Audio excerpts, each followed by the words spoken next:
Houston Texan defensive end J.J. Watt is calling out a sexist news headline. It started with this.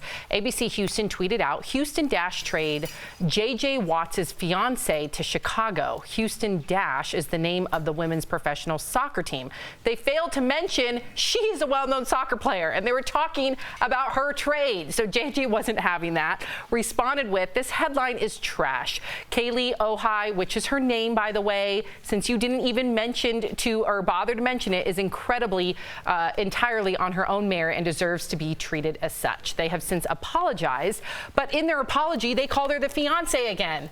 So their apology is BS. Can I defend the newspaper on this? No. Yes, I am, and this is all I'm going to say is they have a very limited window to get somebody's attention. And for as much as we are diehard football fans, not leaving you guys out, but I followed J.J. Watt's career the entire time, and I did not know that about his wife. If they just put her name and said traded, I would not know what that meant. Couldn't they have added both? They've done both? They may be. I don't know if they were under a character restriction. They could have. But it wouldn't have mattered. Come on. Erica, they didn't know. Okay, so that's the thing. You follow J.J. Watt. You didn't even know who this woman was or could even know anything about this team, about women's sports.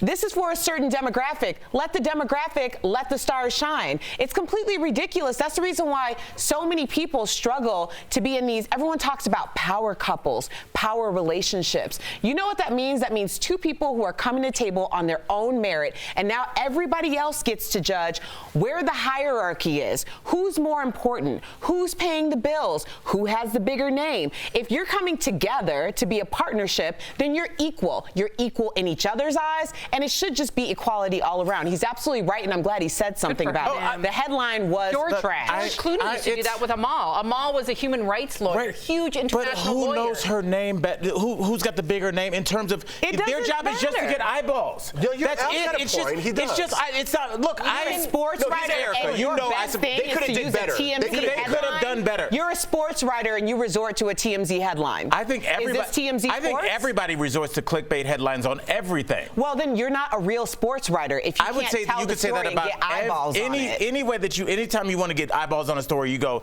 Jeff Schroeder said what to his wife? Now it could be I love you. Except my wife is more popular than me, so it'd be the opposite. So like a lot of the articles that are probably written about you guys, it says Jordan and her husband. It's just to get eyeballs. It's not personal. I know, but they could have done better.